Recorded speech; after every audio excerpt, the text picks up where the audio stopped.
I shall pray. Loving God, we thank you for this time where we get to really explore the scriptures, Lord. And I thank you for the Bible and all these words that are here before us to show us who you are. So open our eyes, open our ears, open our hearts to see and receive you in Jesus' mighty name. Amen. Thank you. Thank you for the intro. I just need to find out how far can I move for the camera, because I sometimes walk around. Oh, okay, right, I can see. Okay. Well, hello everyone. Good morning. Nofri, Anok Urem Kimite, Piteeri Michail, Tishep Ahmad Efnuti. So I said, hello, I'm Piteeri Michail, and I'm a Remenkimi woman, and I thank God. So it's good to be here. I grew up in this area. I went to Hornsby Girls High School. I grew up in Thornlea on the Comanara Parkway, and I've lived in Wollongong for 30-something years on Dharawal country, and now I've moved to Dark and Young country to be with my man, and that's a whole new journey. But yeah, I just want to start by acknowledging the traditional custodians of this land that we're meeting on today, which I think is the Guringai people, is that right? Yep, okay. Darug as well, okay. And just thank those elders for their incredible care of this land and these waterways. It's a beautiful green area, isn't it? And I just want to acknowledge their care and custodianship of this area. And I want to honour any Aboriginal people amongst us and my husband. Yeah, it's an honour to speak. I'm continuing a theme you guys are doing about David. And so today I'm talking about Psalm 51, which is a really cool psalm because it's really David coming clean and owning his stuff and desperately crying out to God for help, which is a good posture to have as a follower of the living God, is to do that regularly. So we're going to learn a lot, I hope, from unpacking this psalm and also the life of David and all the tricky bits of the twists and turns that he takes in that life. And we're going to have a look at a particular pickle that he ends up in. So I've called this message Progress, Not Perfection, which is a mantra in my own head, because I don't know about you. Put your hand up if you sometimes like to get things right. Okay. Do you ever get obsessed with trying to get everything right? Okay. All right. This is for you. So this is what God is interested in. He's interested in our progress, not our perfection. And if we just keep showing up and keep getting honest. So really what we're going to see from the example of David today is an incredible invitation to be real and be honest, and just the richness of that. So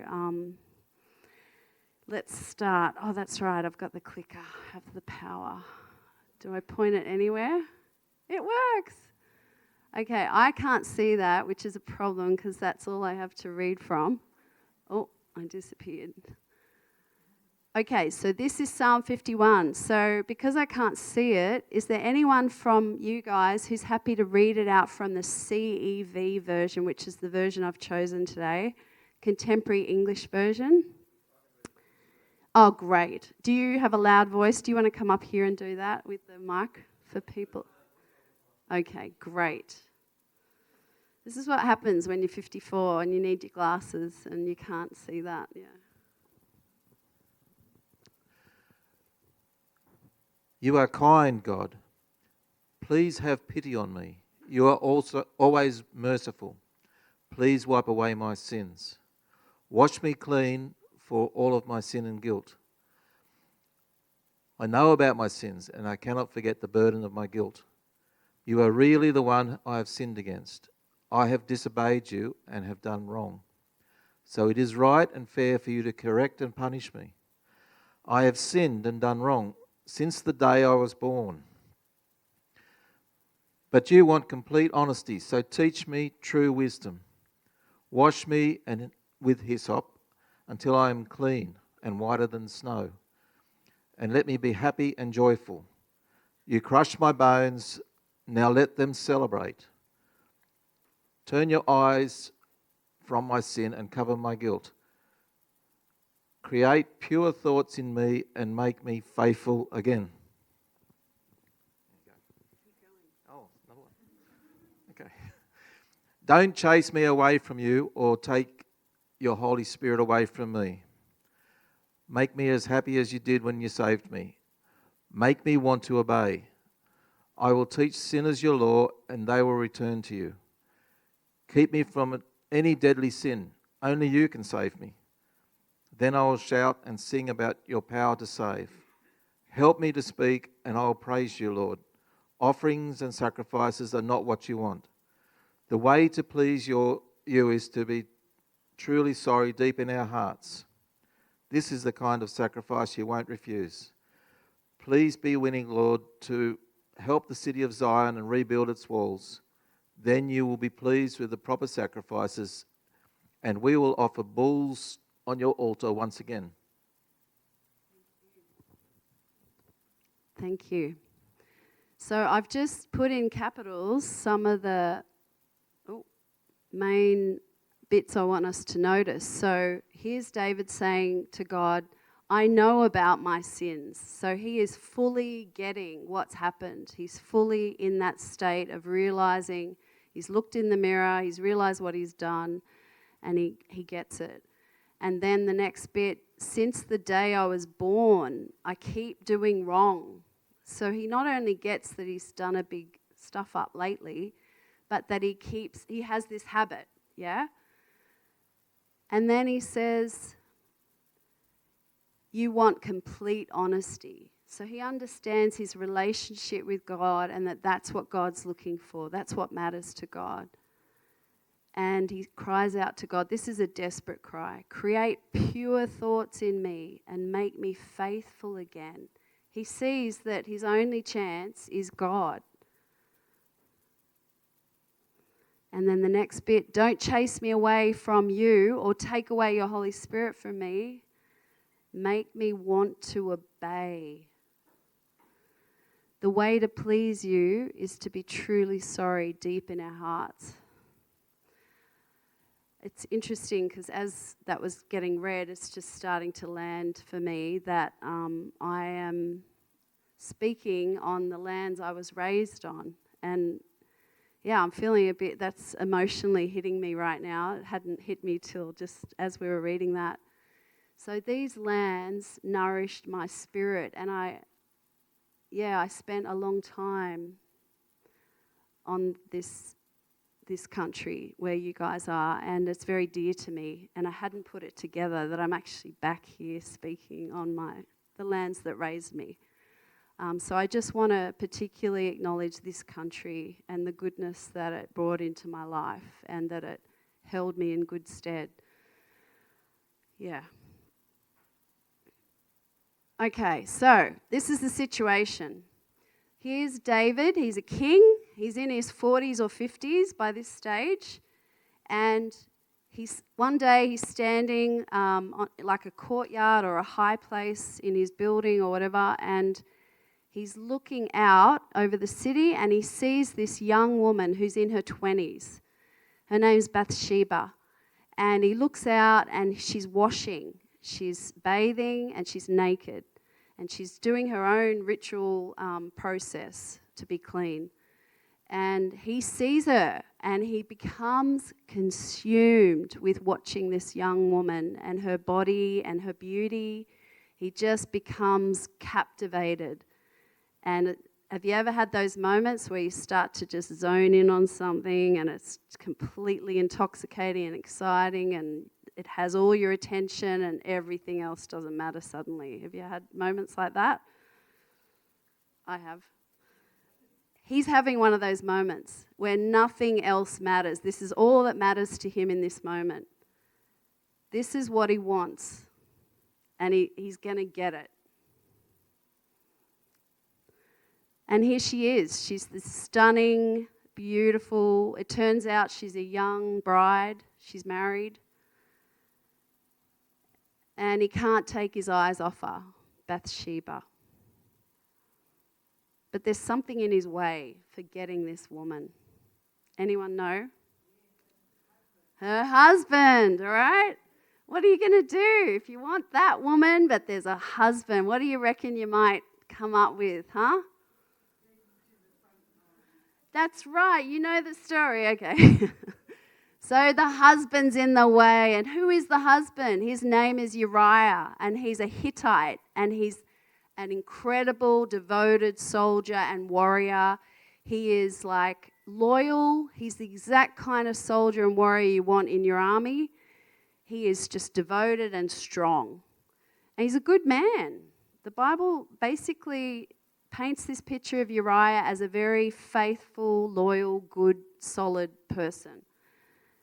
And he is in the way because he is the husband that David wants to be, okay? So he's got to get rid of this guy. So he starts having these murderous thoughts, okay? He starts coming up with this big plan because he's now in obsession land. He's in the red zone, okay? You know how dogs go after rabbits or something and they go in the red zone? Doesn't matter what you say, they're in the red zone. They can't think about anything else. He's in the red zone. So basically, you can read the story yourself in 2 Samuel 11, verses 2 to 17. This is what starts happening. His brain is going, okay? He wants Bathsheba in his bed. He wants her as his wife. He's obsessed. So he starts plotting a murder. He's going to get into adultery. He actually goes and claims her. She sleeps with him. It's hard to know if she was a willing participant because he's a king, right? He's a king. She's this young girl. He's much older and he's a king. So it's pretty clear to me she had to sleep with him. She had to become his wife. She had to leave her husband. And he starts lying and hiding what he really is up to. And he steals this man's wife and he covets her. He wants her for him. He breaks 5 of the 10 commandments, half of the 10 commandments in this one dilemma he creates, right? Half of the 10 commandments get broken. How do you think his relationship with God is going at this point? Not good, right? Exactly. Not good. And that's why in the psalm he says, it's you alone I've sinned against. He begins to see what he's done. He's done great damage to his relationship with God because of this decision. This is one decision. So I want us to pay close attention because there's a lot here for us to learn and apply in our own lives. This is a big pickle. It's not a little pickle. And it involves a lot of people. He's the king. He's leading a nation while he's doing this. So this is old King David and young Bathsheba. This is a big detour from where he's supposed to be heading. Sorry? She doesn't look happy. Good point. I'm pretty sure from my understanding that she was not necessarily a willing participant when she had to take this turn with him. This was a king. She has to do what he says. She was pretty happy with her strong, handsome husband, Uriah the Hittite, from what I can see. I'm guessing. So this psalm was written in that context. And the prophet Nathan, this is God's messenger, the prophet Nathan, gets sent. God says to Nathan, go and say this to David. Go and challenge him and confront him with what he did. So 1 year after he first sleeps with Bathsheba, that's when the prophet Nathan shows up from God. And he's in his face. I love using images, and I'm an artist, and so I love using artwork when I speak because I think, images, our brain processes them. This is a nerd fact, I know, 60,000 times quicker than text. So I always try and use images. But when I looked online for images, Nathan always has his finger in David's face in all the pictures of Nathan confronting David. And I'm like, yeah, that would have been how it was. It would have been like right in his face, having a dig at this David. And usually David's crying or really upset and distressed because he has to hear these hard words from Nathan. These are hard words. So I want to have a look at what we're talking about today in an Indigenous through an Indigenous lens, and I want to use the definition of kinship that Aboriginal people use, and it is the systems of customary law that govern social interactions and relationships among individuals, defining roles and responsibilities within families and communities, a fundamental aspect of identity, connecting people to their family, community, and land. I think there's huge lessons in this psalm and this story about kinship, about our relationships. And I think the relationship between Nathan the prophet and David the king is critical. And we'll have a look at that as we go. So let's look at all the kinship ties, the particular kinship relationships in this story. We have Uriah. I have to get close to read this. He's the strong and faithful warrior. We have Bathsheba. She's the beautiful young wife. And we have Nathan, the courageous prophet of God. And there's two other characters. Who can guess who the other two are in this kinship story? David. Yes, of course, David. Who's the other one? Huh?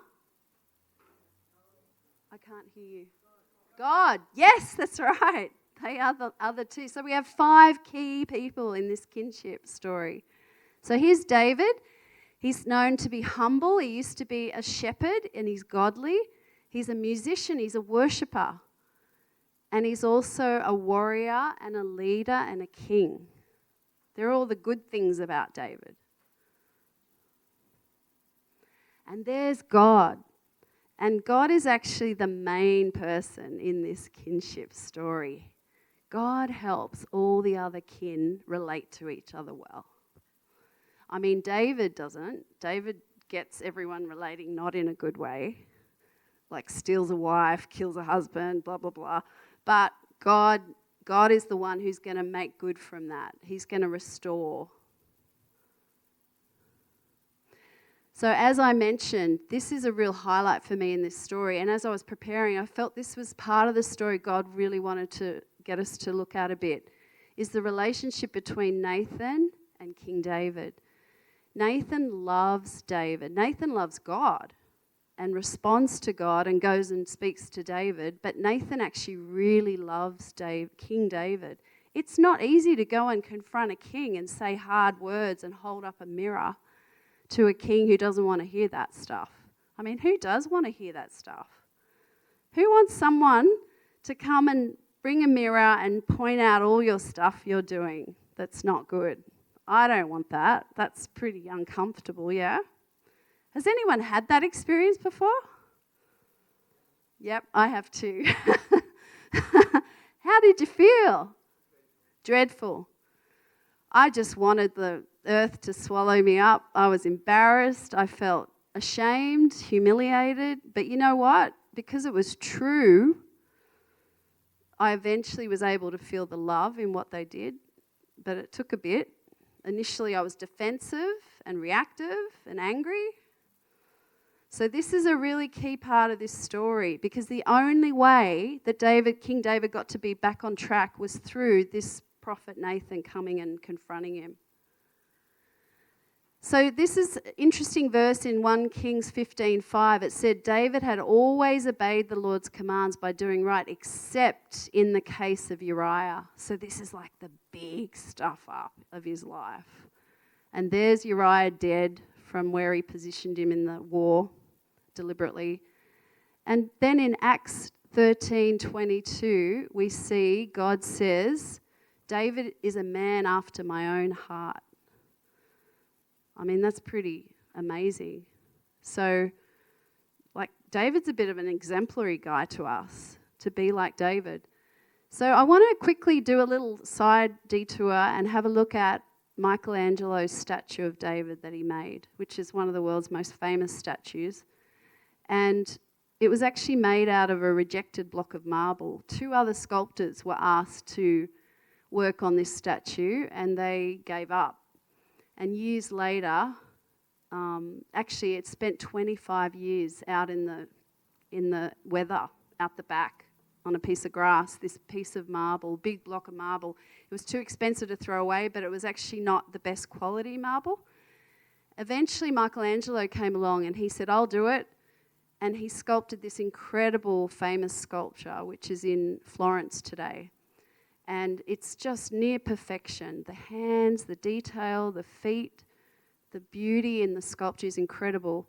But you know what's interesting in this story, which I want us to look at, is he didn't just sculpt this statue of David, he sculpted these 4 slaves or prisoners out of marble as well. And when you go to see this statue today in Florence, these other 4 statues make a hallway that you walk down, 2 on each side, and then at the end, facing you, is the statue of David. And these other 4 statues are these incomplete, unfinished slaves or prisoners. And they have different names, like the awakening slave, the young slave, the bearded slave, the atlas. And when you look at these images, they're like wrestling. They're trying to get out of the marble. And they're like dealing with their humanity, with their sinfulness, their own struggles, how they do wrong from the day they're born, and they're struggling. And Michelangelo had a really strong belief as an artist because he believed in God. He believed that the sculptor was just working with God to reveal what was inside the marble, just releasing it from the marble. That's what he believed. And so I just think it's so interesting that he did this series with this perfect statue of David down the end, but then these imperfect, unfinished images of these people struggling with themselves to get free. Okay, so here's back to David. We have this humble, worshipping warrior, leader, and king. Yeah. And then we also have this lustful, murdering, cheating, lying, coveting thief. And they're both David. I felt encouraged looking at that. I was like, okay, I can relate, relatable content. Yep. I have both going on in me.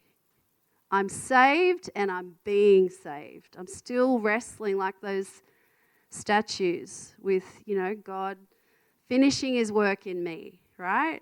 Both are true. And this is what God works with. He works with us. Progress, not perfection. So again, I keep coming back to this relationship. Without Nathan, David would have ended up in a really bad place. Because his heart would just stay stubborn, stuck. But it's because of Nathan and his willingness to listen to God and obey God and love David and go and say the hard words that David started to change. And that's how Psalm 51 got written. Create in me a clean heart, God. And that impacted many, many people. So this is really where I want to end. Even when David made a huge stuff up, he was still a child of God. He always was a child of God. It never changed that. And that God cared too much about him to leave him there, in that bad place where he'd made that wrong turn. It took Nathan's kinship growling. Now, this is a term I've been talking about with my husband recently. I don't know if you understand the term growling. Okay. Do you want to explain this? This might be good if you explain it. Okay. This is an Aboriginal, this is a word that gets used in Aboriginal communities, and it's known that elders will growl you. They will put you in your place. They will do the Nathan on you. they may not get the finger, but it's like the finger in your face, and they'll just quickly tell you off. You did that wrong, you said that wrong, stop, put you in your place. And in Anglo-European or white culture, that would be seen as an insult and a real offense. But actually, it's incredible love from that elder, because they're showing you the way. Not that way, this way. And it's always done by elders. And I mean, it's done by leaders. It's the way to lead and lovingly. And the job of the one being growled at is to take it and not get offended. And then over time, as that one who's been growled at gets older, they know how to growl the other young ones and teach them. And, I used to get offended when I got growled at. In my own culture, I'm probably over time, so I'm just going to... No, okay. I'm finishing up. In my own Rebenkimi culture, the day I met Dean, which was like heading toward 4 years ago, we went on a date in the nighttime in Sydney because he was living up here and I was in Wollongong, so we met in the middle in Sydney. And the next day we also met up. And some friends of mine in Wollongong, a friend of mine who's African, she said to me, don't do dating the way that modern day Australians are doing it. It doesn't work. Do it the black way. And I'm like, what's the black way? What's the African way? And she's like, you introduce them straight away to family members and get the go-ahead first. And don't do it solo as an individual. Do it in your cultural context, like your community. And I was like, oh, okay. So I said to him the day I met him, I said, oh, tomorrow you're going to meet my auntie. And then after that, we're going to go to the park and you're going to meet some friends of mine. And they all had instructions to check him out and tell me what they thought. So the poor guy. So this next day after, I just met him the night before. And the next day we drive in our culture, we call them tant. So she's Tant Lila. Tant's just a short word for auntie, I guess. So we went to Tant Lila's, and in my culture, I walk in, she's like, you got fat. And then she's like, sit here, not there, And then I gave her a present. I don't like it, This is the growling, right? And I'm like, oh my goodness, I just met him and you're doing this in front of him, And then she's like, I like him because he started fixing things in her house. And he goes, he's good, keep him. So this is my tant. So the growling, I get growled by her regularly, but she loves me. And she insists on giving me stuff, and a lot of the stuff she wants to give me I don't want. And so I say no to her, and then she gets angry. But then I go and hug her or kiss her, and she giggles, and, but then she's angry and growling at me again. But, yeah, it's just a thing. And so when Dean explained to me this is actually an Aboriginal thing, because I recently got... I had the honour of an Aboriginal elder in Wollongong decided to adopt me in as a cultural mum. She's my cultural mum now. And she growls at me every time I see her. And I always think she's annoyed with me and she doesn't like me. And now I've learnt to do the same response as I do with my Tant Lila. And I realised this is a real thing. I just need to let her growl at me and take it and not get offended. And that's how she's loving me and teaching me. And so it took Nathan's kinship growling to help David get back on track. So God is always going to use our kinship connections to help us stay on track. And we need to be open to that. And you know what? David was grateful. He even named one of his 5 children he had with Bathsheba, because he did marry her and had 5 kids with her, Nathan. He was grateful for that growling. So that's the end, but I do want to say it's never too late when you're in a big pickle, when you've made a dumb decision, a poor choice. It is never too late.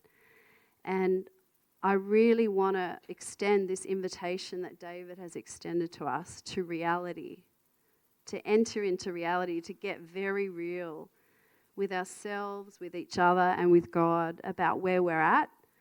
And I want to give an opportunity for prayer. So if anybody would like some support, or you want to confess something, or you want to open up your heart to a bit of growling, which is good. Uncomfortable, but good. I want you to come out the front and receive some prayer, and there'll be time now. Is that right? Yeah. After the song. Okay, I'll hand it back.